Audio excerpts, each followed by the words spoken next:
നമസ്കാരം. തിരുവല്ല സ്പാ ബലാത്സംഗ കേസിൽ ഒരു പ്രതി കൂടി പിടിയിൽ. വൊക്കനെന്ന് വിളിക്കുന്ന ചുമത്ര സ്വദേശി പ്രശോഭാണ് പിടിയിലായത്. റാന്നിയിൽ നിന്നാണ് പ്രശോഭിനെ പിടികൂടിയത്. ഇതോടെ പിടിയിലായ പ്രതികളുടെ എണ്ണം 4ആയി. ആകെ 6 പ്രതികളാണ് കേസിലുണ്ടായിരുന്നത്.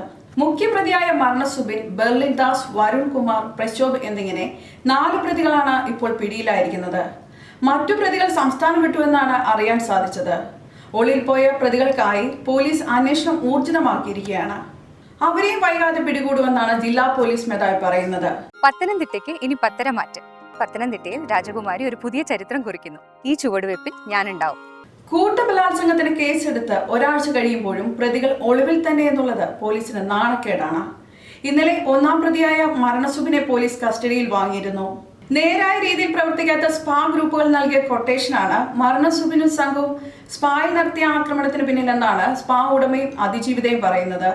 അതിജീവിതയുടെ വെളിപ്പെടുത്തൽ പീഡനത്തിന് ഒത്താശ ചെയ്തതായി പറയുന്ന സ്പായിലെ സഹപ്രവർത്തകയും അവരുടെ ആൺ സുഹൃത്തിനെയും ചോദ്യം ചെയ്യും. കേസിൽ കൂടുതൽ പേർ പ്രതികളാകാനും സാധ്യതയുണ്ട്. സ്പായിലെ ക്രൂരപീഡനത്തിന് സഹപ്രവർത്തകയും ഒത്താശ ചെയ്തെന്നാണ് അതിജീവിത ആരോപിച്ചിരിക്കുന്നത്. സ്പായിലെ ഈ ജീവനക്കാരിയെയും അവരുടെ ആൺ സുഹൃത്തിന്റെയും മൊഴിയെടുക്കാനും പ്രതി ചേർക്കാനും സാധ്യതയുണ്ട്. കൊട്ടേഷനും ഗുണ്ടാപ്പരവും നൽകാത്തതിലുള്ള വിരോധവുമാണ് മർണസുബിനും സംഘവും കാണിച്ച അതിക്രമത്തിന് പിന്നിലെന്ന് അതിജീവിത ആരോപിച്ചിരുന്നു. അതിൽ കൊട്ടേഷൻ ആരോപണത്തിന് ഇനിയും തെളിവ് കിട്ടിയിട്ടില്ലെന്നാണ് പോലീസ് പറയുന്നത്.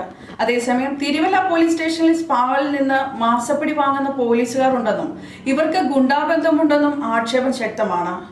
വിജിലൻസ് ഇക്കാര്യത്തിൽ പ്രാഥമിക അന്വേഷണം നടത്തുന്നുണ്ട്. മറ്റൊരു വാർത്തയുമായി വീണ്ടും കാണാം. കൂടുതൽ വാർത്തകൾ അറിയാൻ പേജ് ഫോളോ ചെയ്യുക. പത്തനംതിട്ടയ്ക്ക് ഇനി പത്തരമാറ്റം. പത്തനംതിട്ടയുടെ മണ്ണിൽ രാജകുമാരി ഒരു പുതിയ ചരിത്രം കുറിക്കുന്നു. വിശ്വാസത്തിന്റെയും പാരമ്പര്യത്തിന്റെയും ഈ പുതിയ ചുവടുവയ്പ്പിന് സാക്ഷ്യം വഹിക്കാൻ ഞാനുണ്ടാവും. നിങ്ങളുണ്ടാവണം.